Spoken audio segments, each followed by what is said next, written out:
It had turned out to be as good a day as we could hope for. We captured 4 rhinos altogether, including another mother and calf. The second calf was so small, in fact, that the men could carry it by hand into the holding pen. Straight through next to the bum, or you want to put it in here?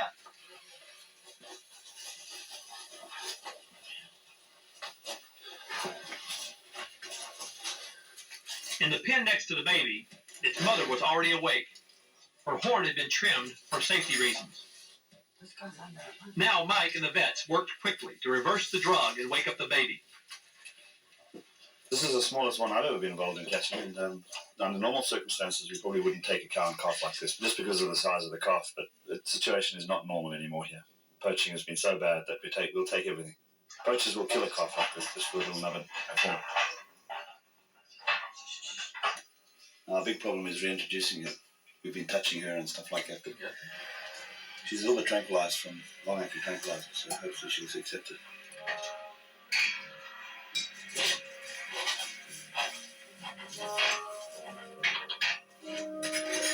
The baby's mom began banging on the door.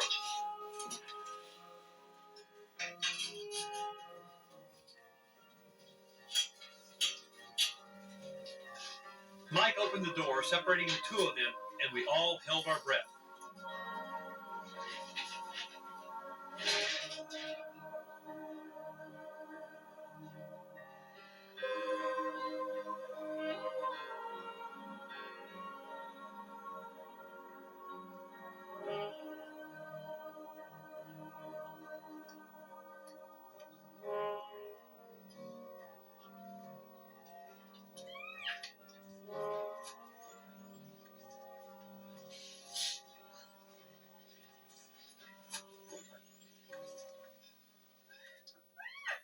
The roundup had been a great success, but the enormous task of moving the rhinos to safe haven halfway around the world remained.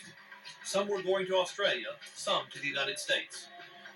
After a period of quarantine, 10 of the black rhinos were loaded into specially designed crates and taken to the airport in Harare. Glenn Mike and Parks Director Dr. Naduku watched as the rhinos were lifted onto the planes.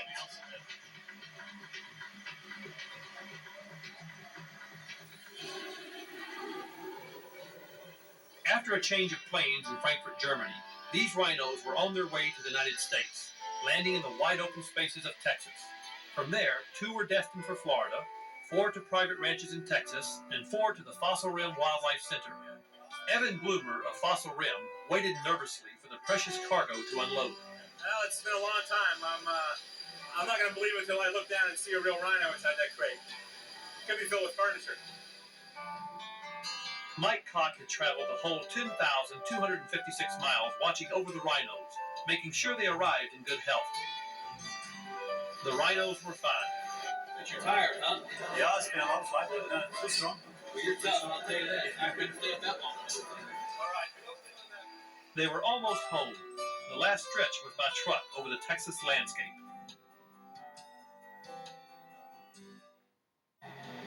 The Fossil Rim Wildlife Center in Glen Rose, Texas, is dedicated to the conservation and breeding of endangered wildlife from around the world. Its 2,900 acres provide a home to over 60 different species, so the black rhinos will be in good company. The Great Rhino Roundup shows what can happen when countries cooperate in an effort to save an endangered animal. This little guy here is just one success story. He was born in captivity a little over a year and a half ago.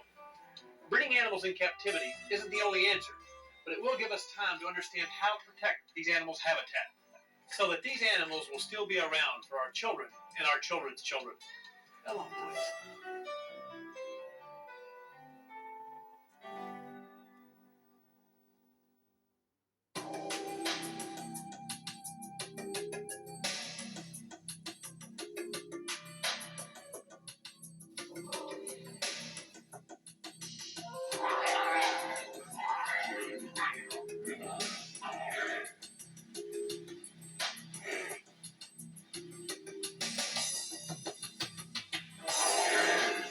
No creatures of the animal kingdom have evoked in humans more fear, more wonder, and more respect than the big cats.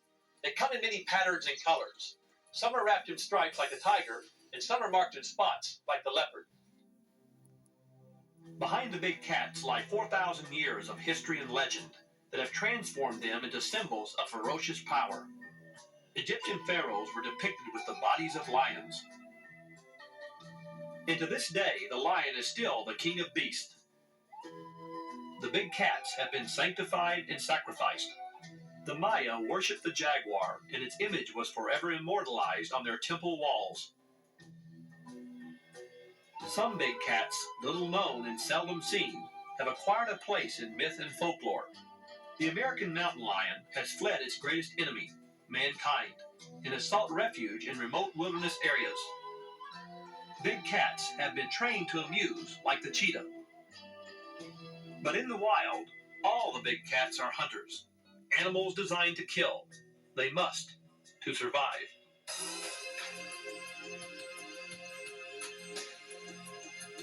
The cheetah, fastest land animal on Earth, can race up to 70 miles per hour in pursuit of its prey.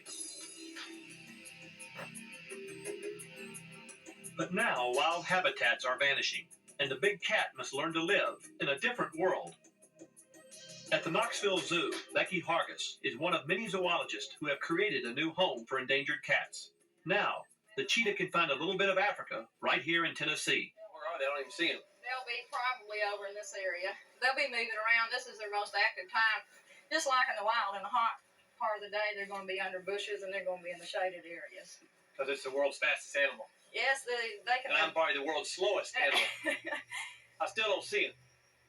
That's what makes this exhibit neat. Yeah, it makes it neat for you, but not for me. Because where I...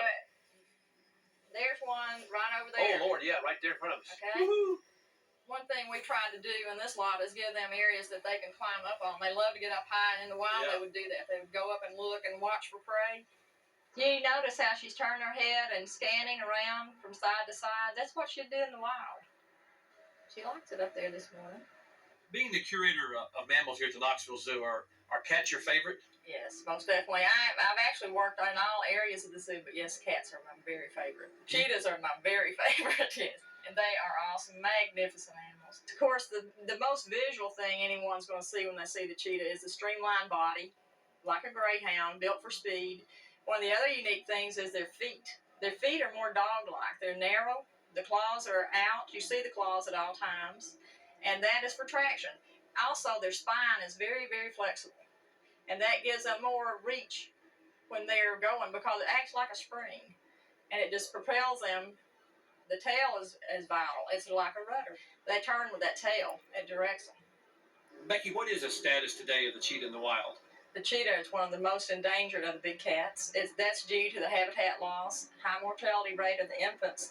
And one of the things is the fur trade. People like coats with spots on it, so that causes a problem. And there are just not many cheetahs out there to breed anymore. Success in breeding and raising cheetahs in captivity has come slowly. Breeding centers like the Fossil Rim Wildlife Center in Texas have resorted to novel ways of bringing up babies. Fossil Rim animal care specialist Mary Jo Stearns is raising 2 cheetah cubs in her own home with a little help from a friend. Helps raise the baby cheetahs? This is their surrogate mother. This is the darndest thing ever. We raised a lot of cheetahs, but look at this. I can't believe it doesn't bite its head off. Oh no, she loves babies. Any kind of baby. She's raised a hoof stock, lots of hoof stock, and all kinds of cats. Now, these little babies, they're special. Tell me about these babies. Their mother was born here at Fossil Rim, and she had not reproduced. She's fairly young, and she was one of the cats that we artificially inseminated, and this litter resulted. Now, the reason for hand raising these right now is what? These are going to be our ambassadors for Fossil Rim. We hope to educate people with these cats, and also we want to get some cats that we can work with as they get older. Since cheetahs have so much trouble reproducing, that we can work with them when they're adults. Daisy, you snuck in there. It's amazing to watch her. It's great. She just absolutely crawled all the way across the room without you and me knowing this to get on this bottle. As these young cubs grow in the safety of a human world, they will always carry within them the instinct for survival of the cheetah in the wild.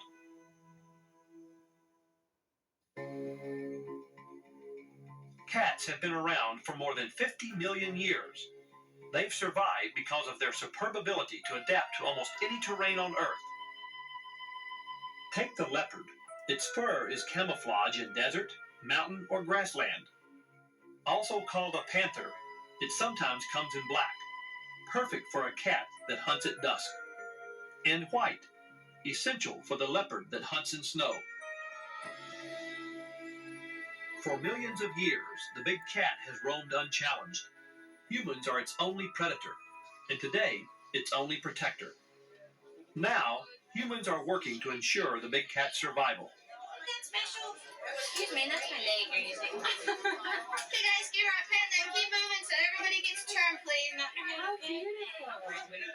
Here at Marine World Africa, USA, in Vallejo, California, they know how to raise all types of cats. Big cats, little cats, and even take them for walks. Okay.